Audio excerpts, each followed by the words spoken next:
Now that we know how to design a pin graphic on Canva, I'm going to show you how to turn that graphic into a pin that you will pin on Pinterest. And so what you first need to do is select the board that you want to make the pin for. I'm going to go ahead and select my blog here since I'm in the process of making all of these different graphics, which I can turn into pins and then link back to the individual blog posts that I have on my author website. And so as you can see here, this one is the one that we created together in the other video. What we're going to do is I'm going to upload another graphic that I had created. So what you're going to do is go down in the middle to this plus sign and select it. And then you're going to choose the option under Create here that says Pin. So then you'll have this screen pop up with all of these different elements that you have to plug in to create your full-fledged pin. And I'm going to start here by just clicking this. I had previously downloaded the graphic that I made to my computer. And so I am looking for this one. And just open it and it'll upload it right there. Then we need a title. And so I'm actually just going to go ahead and make this title exactly what the title of the blog post is. So 4 ways to beat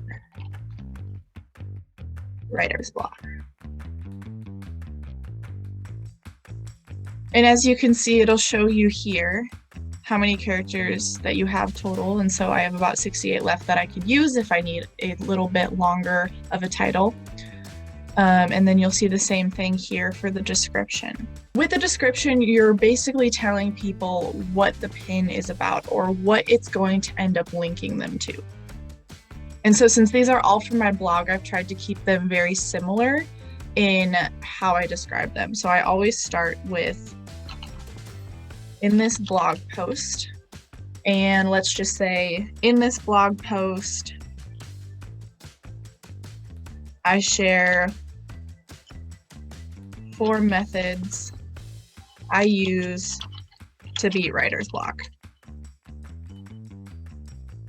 Short, simple. You have 500 characters total. So if, again, you need a little bit more of an explanation, you can definitely do that. But I'm just going to keep it kind of short, simple, to the point. I also throw on a couple hashtags. So let's just go with hashtag writer's block,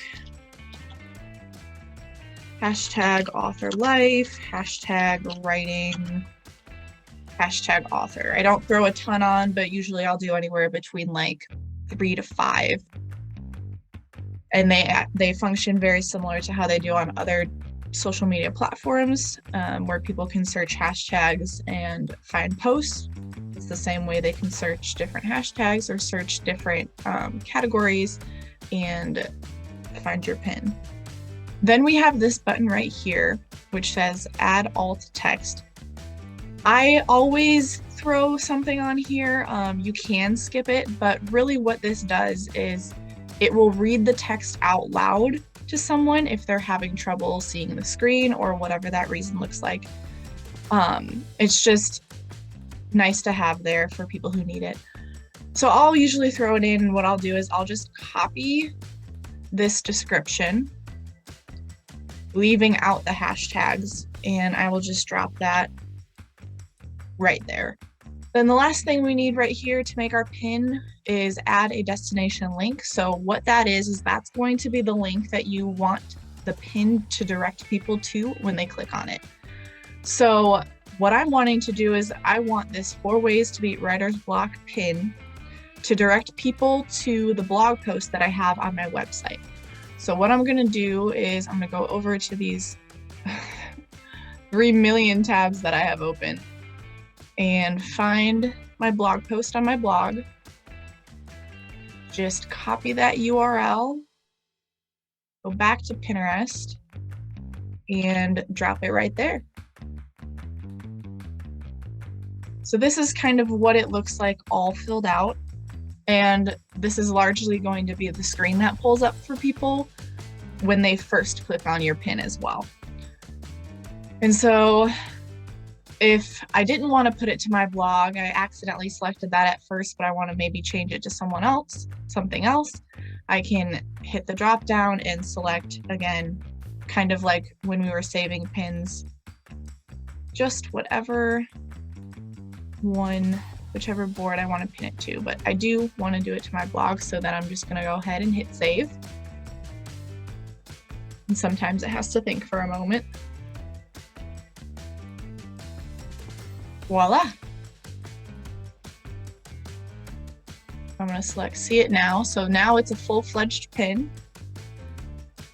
See my title, my graphic, the description that I have. I am the one who created it. So a link to my account will be right there. And then people can add comments or photos and whatnot as well. I'll click out here. Let's go back and I'll show you what that looks like on the board. There it is, 4 ways to beat writer's block.